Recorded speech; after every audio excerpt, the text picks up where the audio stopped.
has kept among us, in times of peace, standing armies without the consent of our legislatures. He has effected to render the military independent of and superior to the civil power. He has abdicated government here by declaring us out of his protection and waging war against us.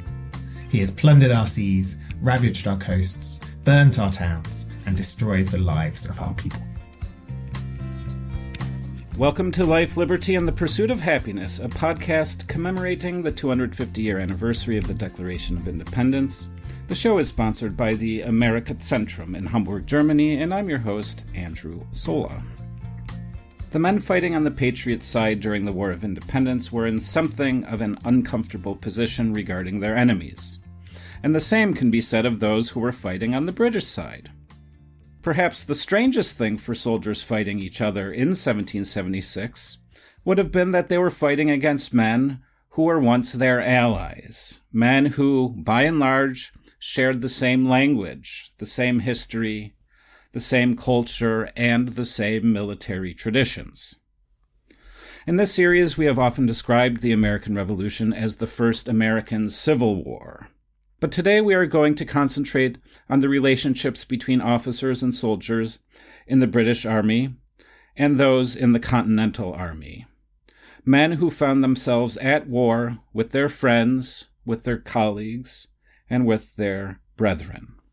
So, what did British officers think about their American counterparts, many of whom, like George Washington, had served in wars alongside British troops?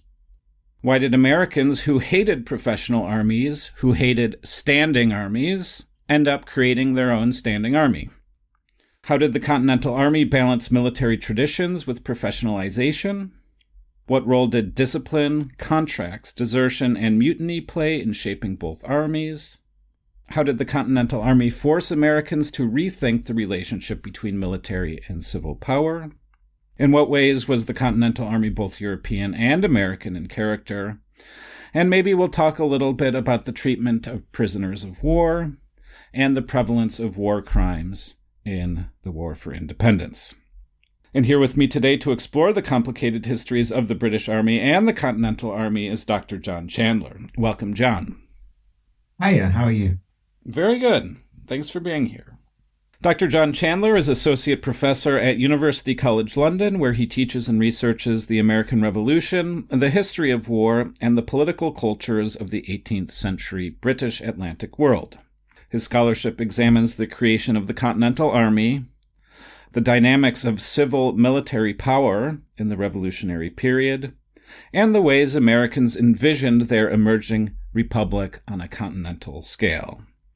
He has published on topics including desertion, military discipline, British-American military relations, and the ideological significance of the Continental in revolutionary political discourse. And he is the author of War, Patriotism, and Identity in Revolutionary North America. A link is in the show notes. So, John, let's start by working through those grievances. The grievances against King George are broadly separated into three groups. And the final five grievances, the last two which you read, are ones that they wrote after the start of hostilities at Lexington and Concord in 1775. So let's just start with those first two that you read, though, the pre-conflict ones. So before war breaks out, Grievance 11 is, he has kept among us standing armies without our consent, and then he has effected to render the military independent of and superior to the civil power. So why don't we just start by looking at these pre-conflict grievances? Yeah, I chose all four partly because I think taken together they show this idea that the Americans have this complicated relationship with the military, both before and after sort of Lexington and Concord, before and after the Declaration of Independence. And you're kind of, with these four passages, you're seeing a little bit of some of the evolution of that. And the first two, this kind of focus on standing armies, the focus on consent, the focus to the relationship between military and civil power, I think goes to sort of the heart of the issue, which I think we'll be talking about today, around sort of the creation of the Continental Army and how that plays out. The first point is that Americans and Britain, so there's a common tradition here that both British Americans and Britons in Britain had this long ideological fear of standing armies, this fear of standing armies as an instrument of tyranny and of oppression. And this is something historians talk about as sort of the Whig tradition, the English Whig tradition, which has its roots going way back to kind of classical republicanism, but in the sort of English Atlantic context really goes to the English Civil War and the fear of the standing armies then, the Stuart monarchs, Charles I, and the oppression that was caused. And that narrative around standing armies being this kind of instrument of arbitrary power again feeds right through to the 17th century and the Glorious Revolution and then onwards into the 18th century. So it's something which really underpins political thought on both sides of the Atlantic.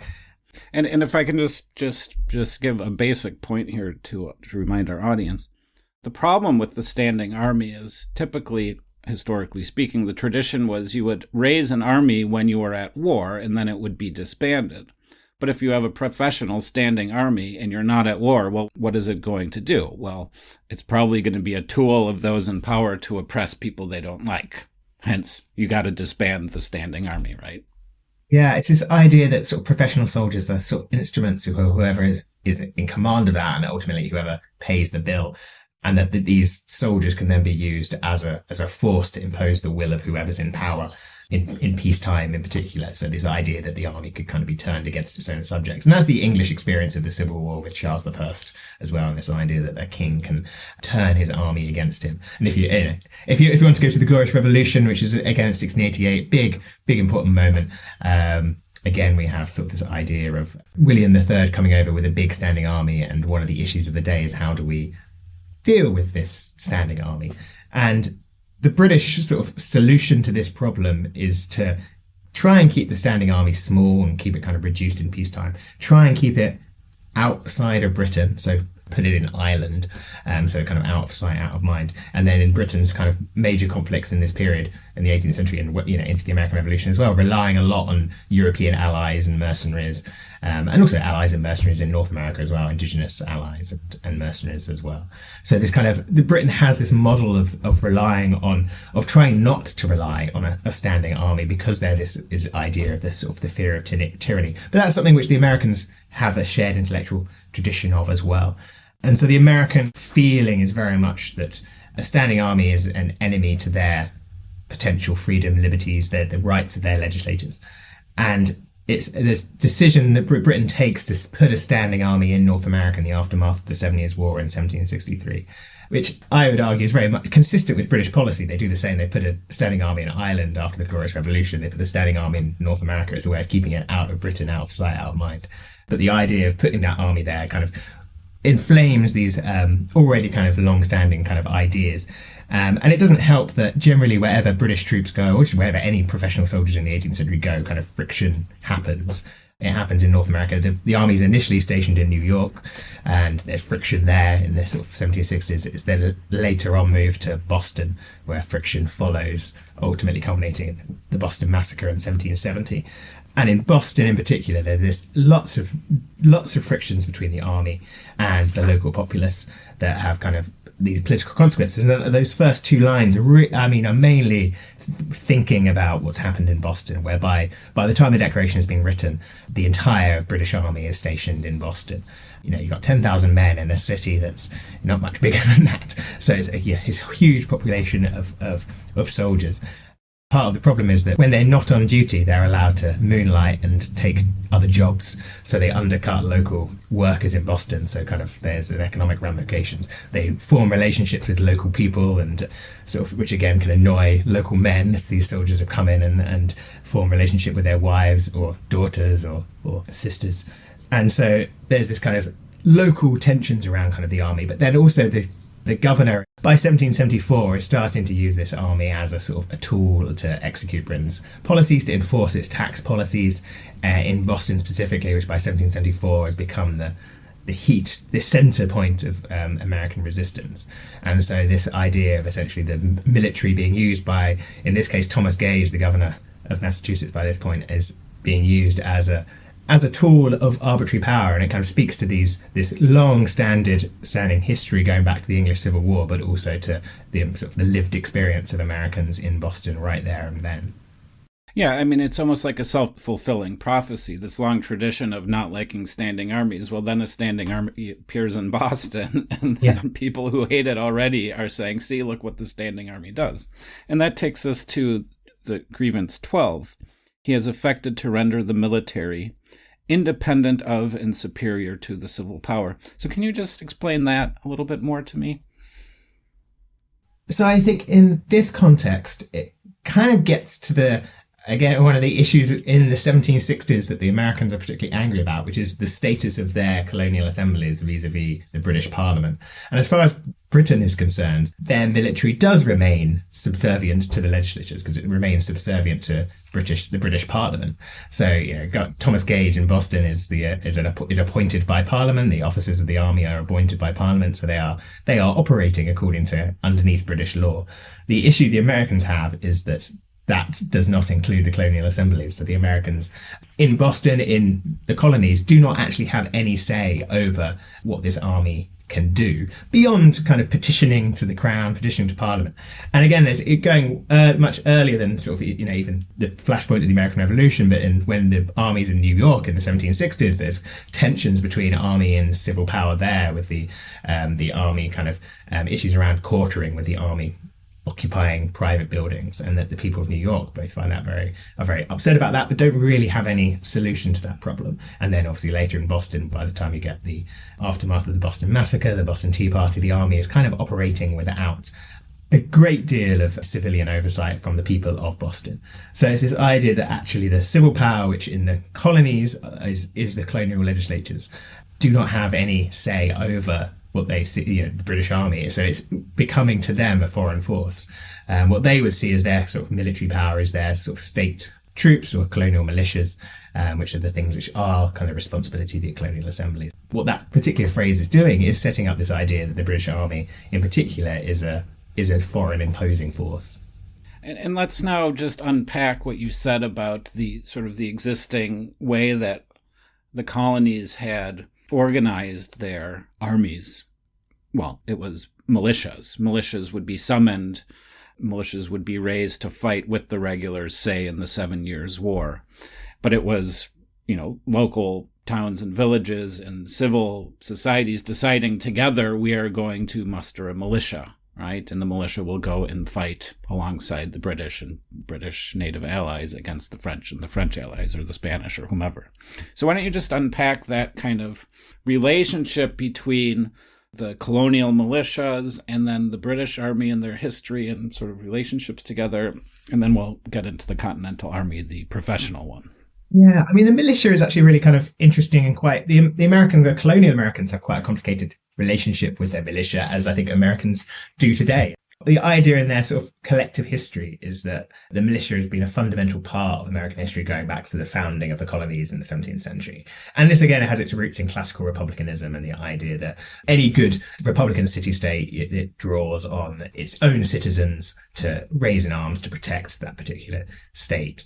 And so the Americans, in their early conflicts in the 17th century particularly, and into the 18th century, would think about kind of the role that the militia played in fighting wars against Native Americans as well as other wars against the imperial powers at that point.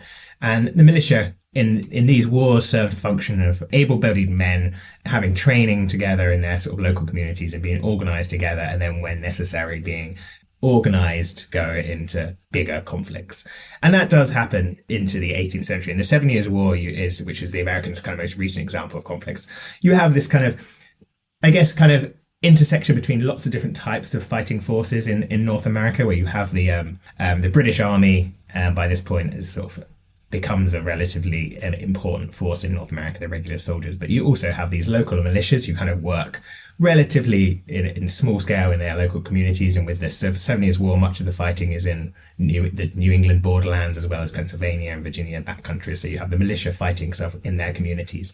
And then you have the local the states raising regiments as well to fight as provincial regiments. So on a more regular setting, and these are the regiments that are kind of intended to fight more alongside the British Army on excursions into Canada and that kind of thing. And those overlap with the militia. People who are fighting in the militia might move into the sort of these state regiments and then fight alongside the British regulars. And there's a couple of major expeditions overseas. One is the Siege of Louisburg, which is in kind of Nova Scotia off Canada, and then there's another excursion to Cuba, which these New England men, mainly from New England, these men who are kind of militia-men, but then kind of get organised into these state regiments alongside the regular army. So there's kind of these different patterns of what the militia do, and then there's also kind of quite a local function. The militia are also there to essentially they're the police force. Like you don't have an organised police force. If you need sort of someone to go and arrest something, or you have problems happening at home, you kind of call out the police force. You call out the militia. The angry drunks at the tavern. Yeah, indeed. And then further south, it's they increasingly have a role in policing slavery and in that function. And so actually the militia kind of has quite a complicated history, actually, and it has lots of different functions, and people have different relationships to it. Because although, again, there's this idea that in the 7 Years' War, the Americans have this idea that the militia formed a really kind of important function, but also the militia wasn't necessarily that representative of society. People weren't always that keen to kind of enlist in it, and had to sometimes kind of be persuaded to do so. In the aftermath, really, of the Boston Tea Party, so it's very quite in the immediate sort of 2 years before the Declaration is when war seems like it's coming. The Americans make a kind of conscious effort to try and revive the militia, revive some of these training kind of schemes, which actually had remained dormant, like collect weapons and ensure that they had a stockpile of weapons available as well. So it's really actually kind of, although there's this kind of long history of the militia, it was really only in sort of from about 1774 that the militia really starts sort of kind of getting back together again across the colonies. But I kind of want to go back to the 7 Years' War, because in the aftermath there was a different viewpoint. Sort of the professional British soldiers claimed credit for the victory, whereas people like George Washington and the colonial regiments and militias were like, well, the professionals in the British Army like to claim all the credit for this, but we were the ones that actually should get the credit for it. So already we're seeing, although they fought together and were victorious in the war, there's already some tension forming about who gets to take credit for the victory. And I just want to pause here and maybe think about Washington's experience, because he becomes the commander-in-chief, of course, and he's fighting, and he fought as an officer. Was he in the Virginia Regiment or the Virginia Militia? Yeah, he was a Virginia militia officer. Yeah. And then he fought alongside the British in 1775 as an aide-de-camp at the Battle of Monongahela, where the British regiment was wiped out and the British General Braddock. 1765. 55. Washington's very, very young. Early in the 7 Years' War, Washington kind of is there at this kind of major defeat, but the British are kind of all but wiped out. Washington survives. Washington is credited with mounting a successful rearguard action after the general is killed, and he's sort of there in the front line. So Washington is an interesting kind of example, because he does sort of encapsulate some of these issues you're talking about, where the relationship between the British soldiers, British officers, and the colonials was often quite strained on both sides. And the British basically looked down on the Americans as untrained and not trained in what they considered to be the mode of the contemporary warfare, which is kind of largely based around sort of maneuvering, sort of the etiquette of siege warfare, and particularly the etiquette of kind of how you move an army around, which is quite complex at this point. And particularly British soldiers are trained with muskets, and much of the training involves how to kind of stand under fire, reload quickly and fire back kind of quite quickly, and then sort of charge with muskets. And that kind of system is kind of based around the technology of the day, which these muskets in and of themselves aren't particularly good weapons. They're very inaccurate and slow, but if you have a bunch of them together and you can kind of fire en masse together, they kind of become more effective. And then again, a bayonet charge can be quite an effective blunt instrument, but it can do some serious damage. And that's kind of how European armed warfare is designed, and kind of based around that, and alongside sort of cannon warfare as well. And the British, that's how they're trained to operate. And even though they do have some training in irregular warfare and do sort of know a little bit about how to do that, there's this in the 7 Years' War, the idea is that the British are coming over with an aim to prosecute a war as they would in Europe. The Americans, for various reasons, probably quite sensible reasons, aren't as keen to operate in that way and pursue more of a kind of an irregular mode of warfare, less organisation, partly because that mode, the British professional mode, does require a lot of training. It requires discipline, because you're essentially telling soldiers to stand under fire, which is not a thing that comes naturally. So it requires a kind of a system of command structure and quite rigid discipline to actually make that happen, which again is not something the Americans have because they don't have the same sort of training and organization. So there's a kind of a strategic kind of clash as well, where the Americans are seen by the British as being not as good soldiers, and they're kind of you see it in a lot of the sort of the British diary entries and letters and things, with the British officers complaining about how cowardly the American soldiers are because they won't stand under fire, for example. And the Americans see the British as quite arrogant and rude, and the experience of these American soldiers is often who fight along this British is not particularly good, particularly the ones that sort of who go in these kind of excursions abroad, so the ones who are taken to Louisburg in Canada or Cuba, and the American soldiers sometimes are used as cannon fodder, or sometimes the British see them as kind of not being really worth very much, and they suffer quite heavy losses, particularly in Cuba. These American soldiers, again mostly from New England, suffer really badly from disease, so they don't actually have a particularly fond view of each other. And then in the sort of immediate aftermath of the 7 Years' War, you have Pontiac's War, which is this Indian rebellion in the West, and the British again see that as a really big example of American incompetence, that the Americans essentially allow this rebellion to happen and don't do anything to actually put it down, and it requires British troops to ultimately suppress this Indian revolt. And so it's the combination of these kind of things, alongside the fact that the British see that the civil power, that the American colonies haven't also been particularly helpful from their perspective in terms of prosecuting this war. And they see the colonies as being quite slow to respond to sort of the threat from French Canada. They see them as slow to raise troops, and they see them as not willing to raise troops unless the British foot the bill. So the American assemblies don't, on the whole, kind of prosecute the war in the way the British expected. Whereas the Americans, as you said, have the opposite view. They think that they see themselves as being key partners in this war effort. And the British... And just to add another thing, the British wanted, of course, infrastructure to be built to support their actions. So the building of roads, the widening of roads, and all this stuff. And, well, you need to have workers doing that, and they need to be paid. And so the question is, who's going to do it? Well, you want this road to move your cannons, but no one's going to build the road, so then you got a problem here. So yeah, just very quickly, what is your assessment of these opposing views, just as a historian? I mean, usually we say just there's a little bit of truth on both sides, but quickly, what do you think about these criticisms of each other in the pre-Revolutionary War period? Yeah, so I think it is that there's truth to both sides. The Americans are right to think that they made an important contribution to the victory in the 7 Years' War. The British could not have won without them, without the contribution of American troops, without the contribution of American logistical support as well. But the British are also right that the Americans didn't make as big a contribution as they thought. The British Navy in particular made a huge contribution to that victory, but also the British on the ground. And in some senses, even though there's a much disagreement at the time about whether British tactics or American tactics were sort of the successful ones, ultimately British tactics, although there were these early defeats in the war, were successful. Britain basically won through weight of numbers and a kind of huge assaults on French Canada. But the interesting issue is essentially that to me shows this kind of polarization in the different views about what it means to be part of the British Empire and what it means to be British at this point. And the British have kind of got it ingrained in their psyche that they are the ones who won this war and the Americans were basically useless. And it's that belief, that absolute core belief, which underpins the British decision to station 10,000 troops in America and ultimately to tax the Americans in order to pay for that army. And that is unwavering pretty much throughout the 1760s. Everyone in Britain or in British political thought agrees that this 10,000 men is necessary, and then it just becomes a question of how do you pay for that, and then you kind of get into a discussion about which taxes are relevant or which aren't.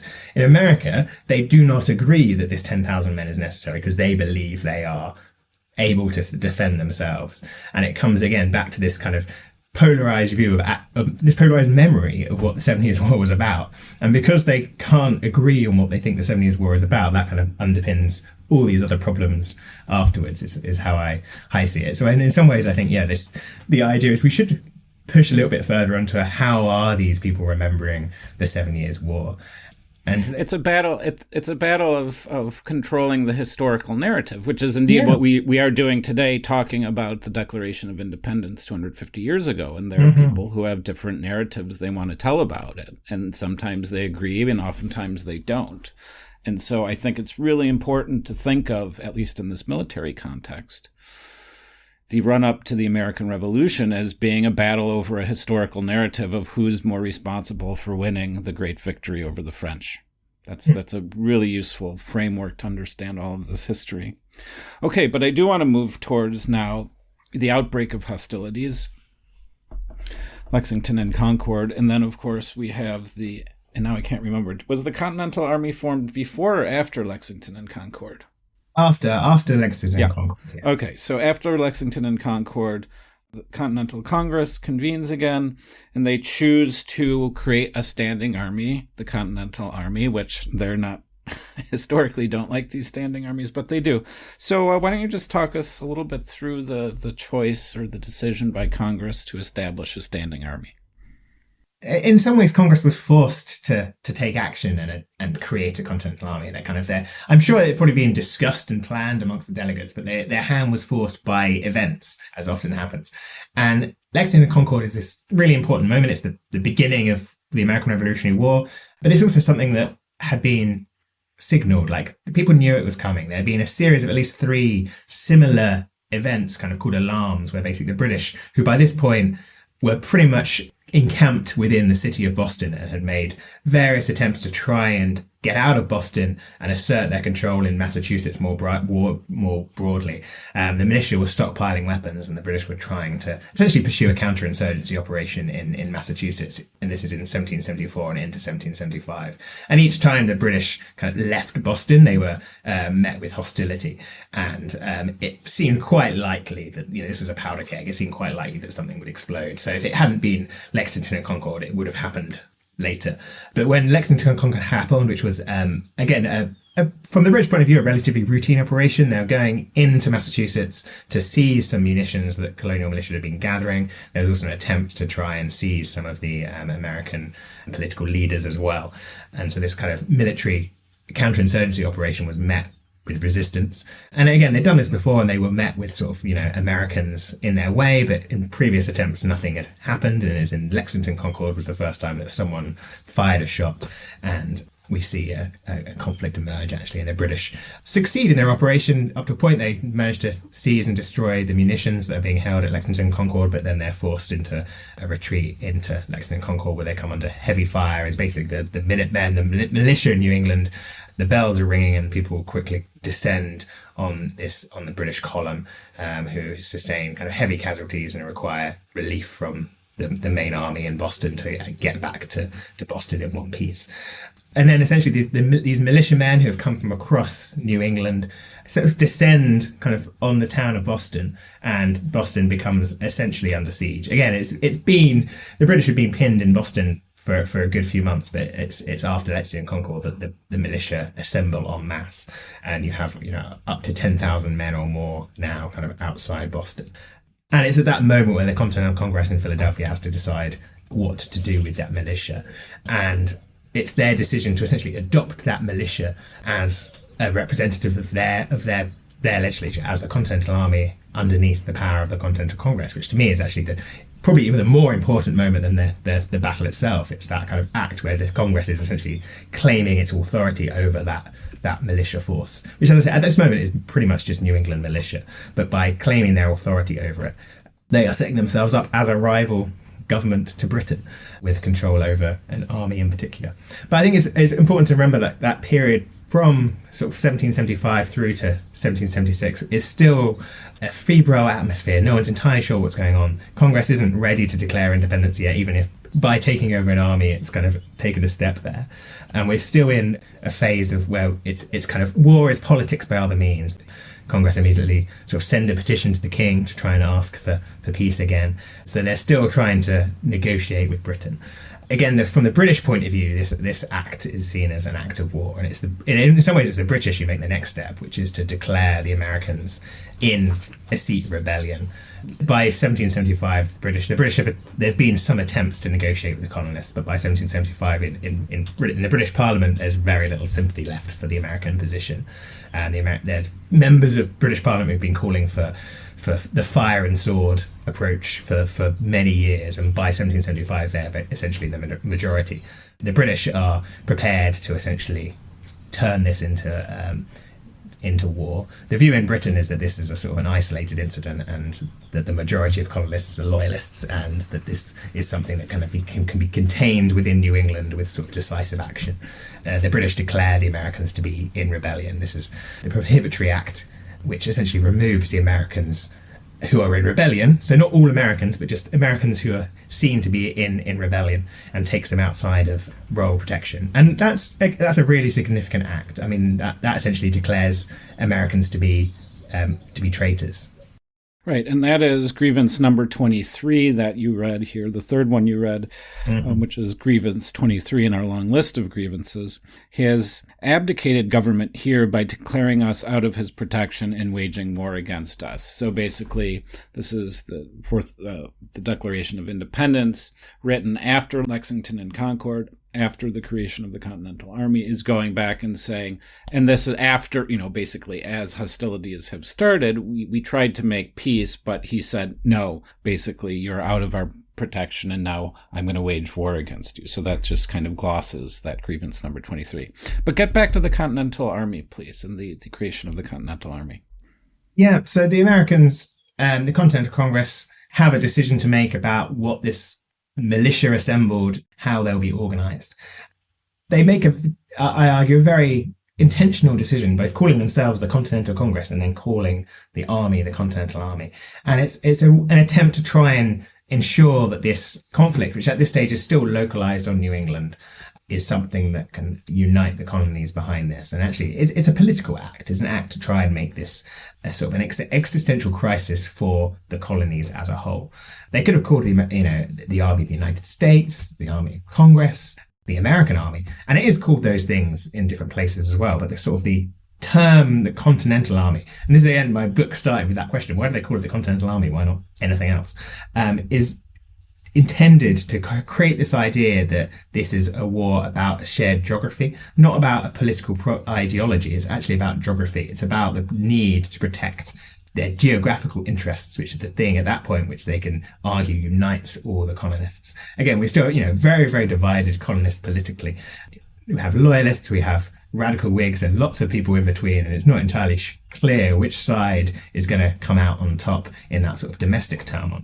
So by trying to make this a war about the need to defend the American continent from a foreign invader, the British Army, this is a kind of a political act to try and make the British seem like outsiders and try and make it seem like it's a natural and coherent choice for the colonists to kind of come together in their defense. So these discussion around the fact that the Americans have been this kind of army that's outside of their civil power, the fact that there's no longer have their protections, a way of kind of casting the British as this sort of enemy, which, as we started out saying, this is quite a big shift. Like the British and the Americans are Britons. Like this, we're a shared nation up until 1776. Same language, same politics, same culture, same history. And so this is a way of trying to kind of create a break there.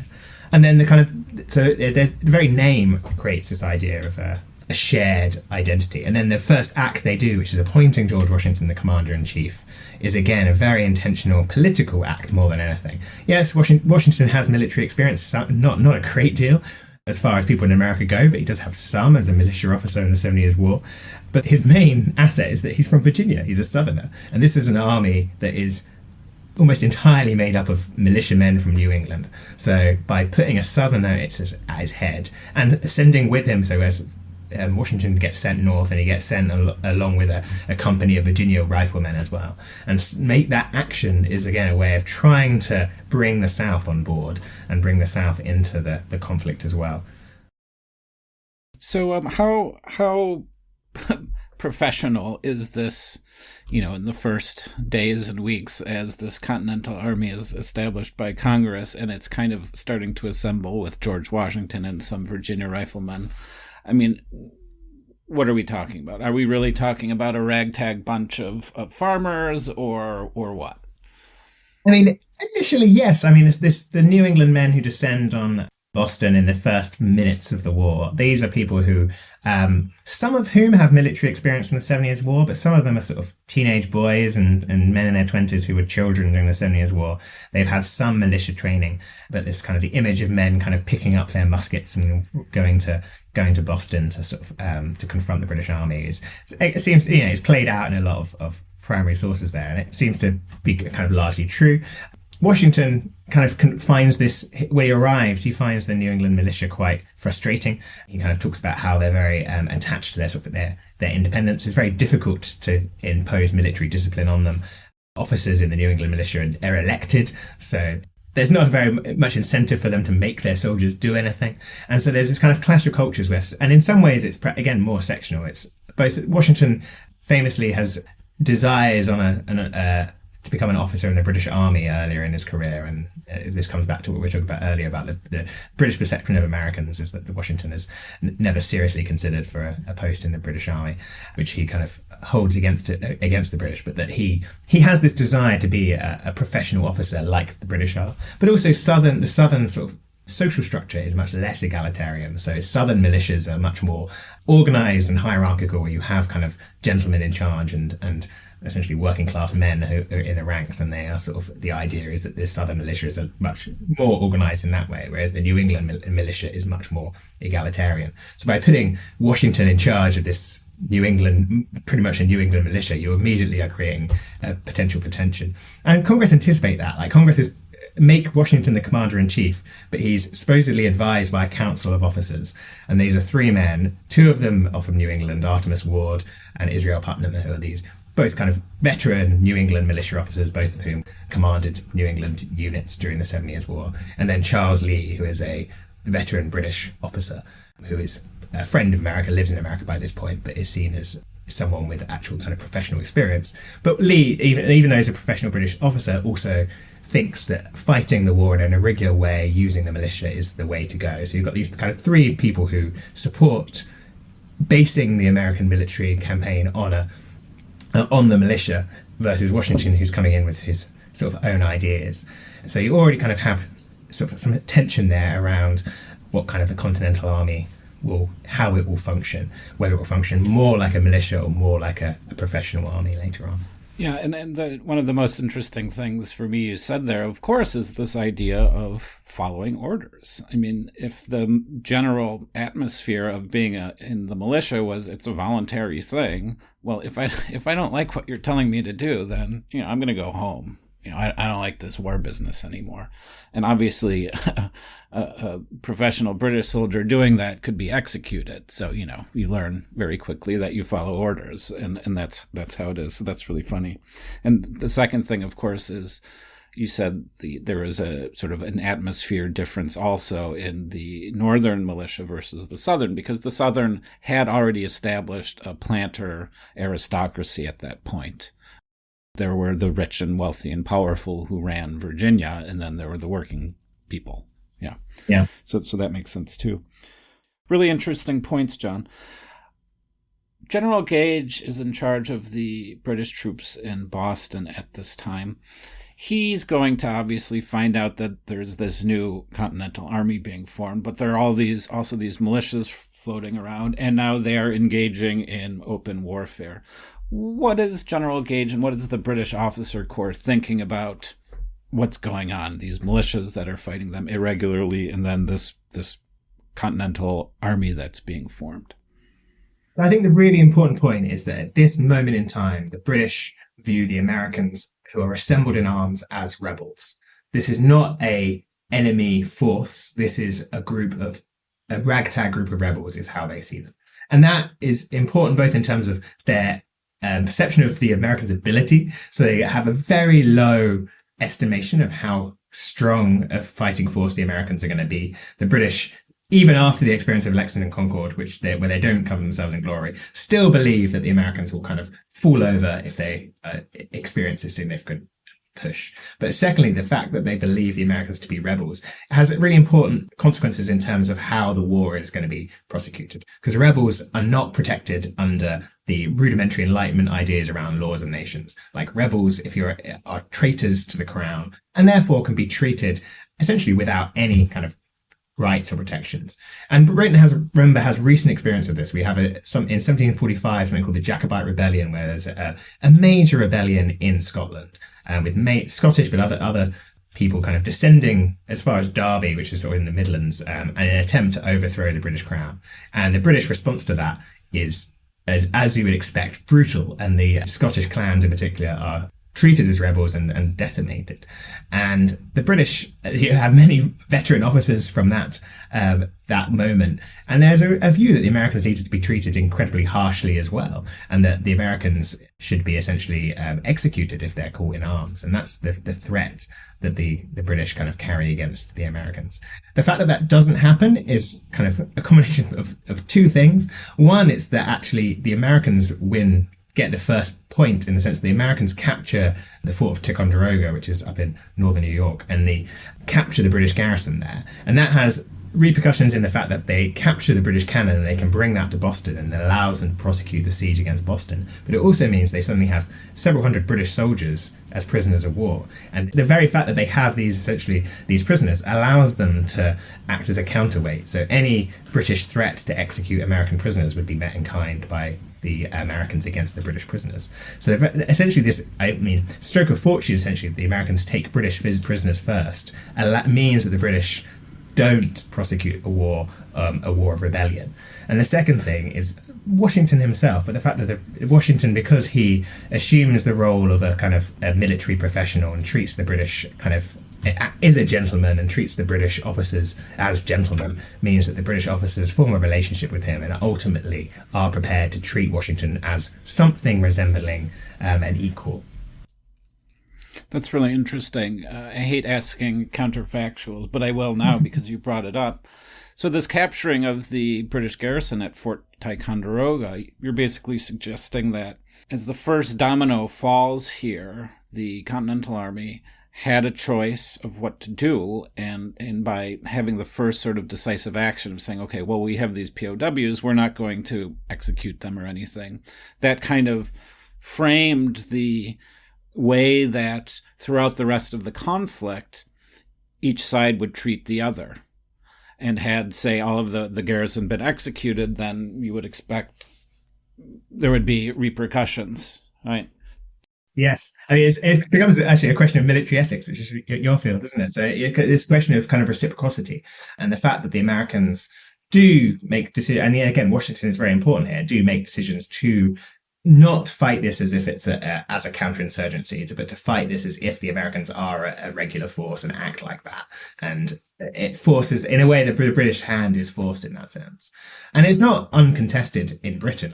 The British, and particularly William Howe, when he takes over command in 1776, William Howe wants to treat the Americans civilly, and he does his best to try and treat them well, negotiate with officers and treat them as kind of something close to equals. But there are others who, both politicians and officers, who think that the Americans should be treated as rebels, and Howe is actually blamed or criticized for not doing that, particularly in the campaigns around New York, where he has an opportunity to essentially surround and destroy Washington and Washington's army, and he doesn't. And that's seen as kind of essentially evidence that he's too soft. Mm-hmm. Well, the fascinating thing about civility, and this is just kind of a general meta point I'm going to make, is the act of civility in war presupposes a future beyond the conflict. And I do think that on both sides of this conflict, men, common soldiers, and officers could already imagine the post-war period and not all of these people being dead and needing to have relationships with them afterwards.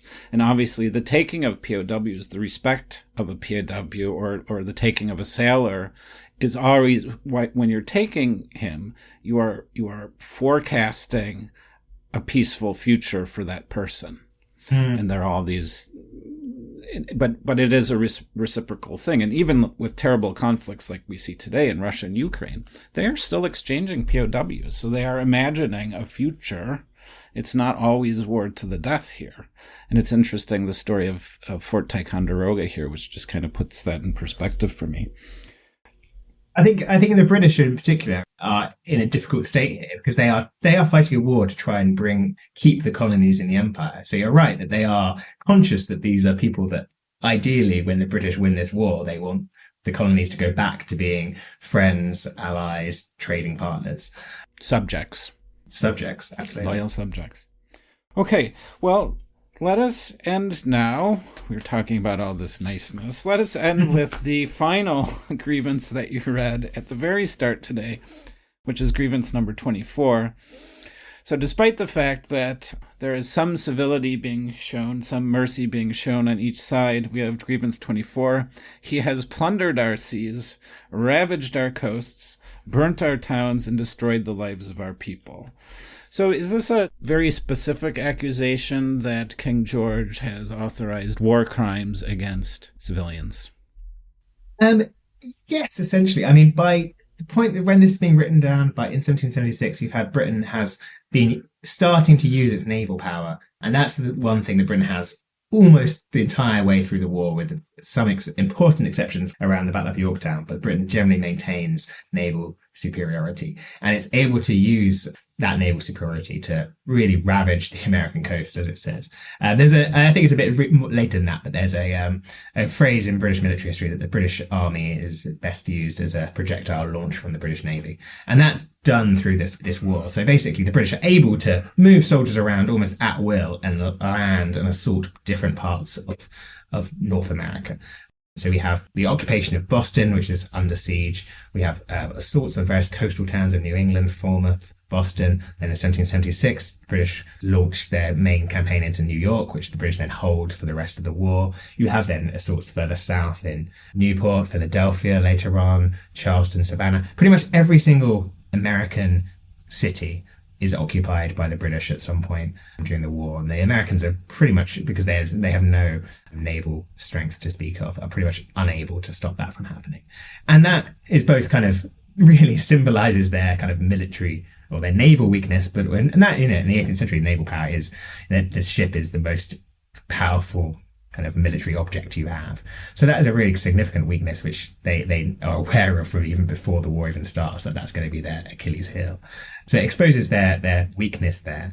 And it exposes that sort of the fact that they are out of the king's protection. And much of this, the idea of the king's protection, again, is naval. And again, this has been going back sort of to the 1760s, really, is the thing that the British Empire offers. The reason you want to be in the British Empire is the might of the British Navy, the protection that offers your ships and your ability to trade across the Atlantic and have that trade protected by the British Navy from pirates, from other enemies. And that is a really important selling point, a pretty important reason to be part of the British Empire. But also, this is now being turned against them, being like now using the British Navy against you and using the British Navy as a weapon against the North American coast. And for much of North America at this point, the colonies are reliant on, in New England, both kind of fishing and shipbuilding are big industries, but also obviously trade the whole way across. And also 85% of the population lived within 50 or 100 miles of the coast. Yeah. So. Yeah, they're still a coastal people. Yeah, I just wanted you to focus on the accusation of war crimes and also on the other side. So, this is a pretty direct grievance. I read this grievance as basically saying that the Royal Navy, King George, the Royal Army is committing war crimes against a civilian population. So what's your assessment as a historian of that accusation, and also maybe comment on maybe some atrocities that potentially the Continentals perpetrated on British loyalists? Mm-hmm.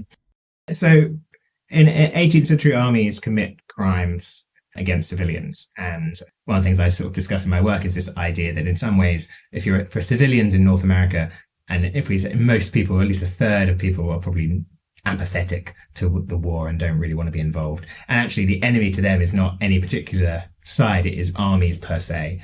And what armies do in 18th century conflict in North America is they turn up on your land, they will kind of wreck your fields. And again, the vast majority of people in North America are farmers. So having an army march through your field or camp through your field is in itself destructive of your livelihood. But then they're also going to potentially almost certainly requisition food, so steal food from you, steal your livestock, steal your grain, steal any alcohol you have, or take any alcohol you have. And that's before we get to any other kind of crimes of murder, rape, sexual assault, physical assault, which again is very common. Burning down homesteads, taking down fences to use for fires, chopping down wood to use for fires. And if in any of the sort of primary sources around either army, British or Continental, you'll have a litany of soldiers being court-martialed for these kind of offences, of civilians complaining about these kind of offences. There is some justice happening, though. There is some officers are at times holding their troops. There is an attempt by both sides, and I think essentially Washington again is better than the British, and there's probably several reasons why that is the case, but Washington makes a more concerted effort to try and hold the Continentals to account than the British do. He's helped in this in the fact that he can work with, and he does work with, the colonial assemblies and try and have some civilian input as well. And one of the things Washington does do, even when the Continental Army come and sort of steal things from you, he'll try and ensure that you get given a receipt. Whether or not you get paid back is another matter. Whether or not you're willing to go and get your money back is another matter. But Washington will give you a receipt, which does potentially help. The thing is, Washington does attempt to be better than the British. And I think that's a really important distinction, is that Washington does try and enforce law as far as he can. He does try and ensure people are held to account for their crimes.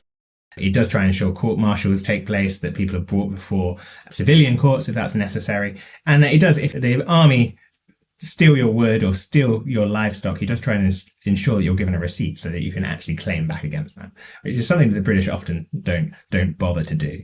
And it kind of comes back to where we started, this idea that the British Army don't necessarily see themselves as this is their people. They see themselves as fighting perhaps in a foreign war against a foreign enemy, and are less inclined to try and develop relationships with local people.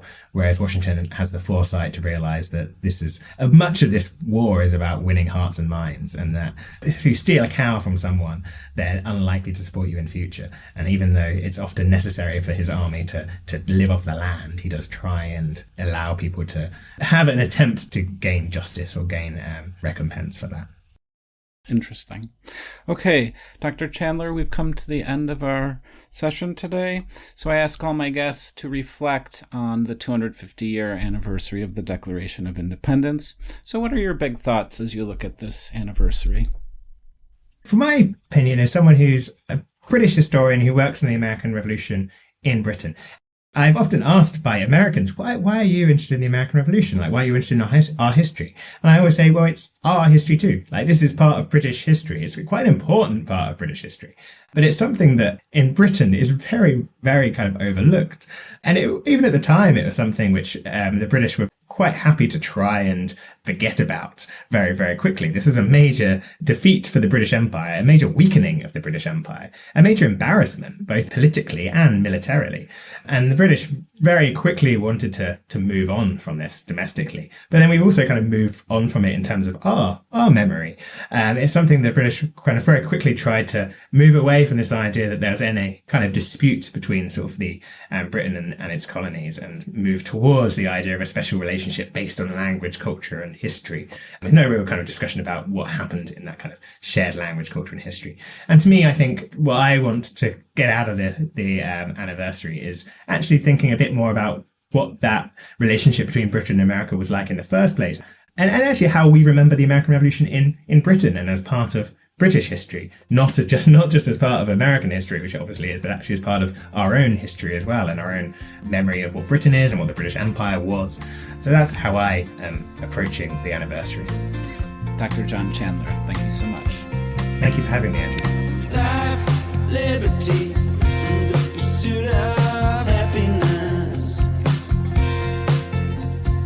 Life, liberty, and the pursuit of happiness. Life, liberty.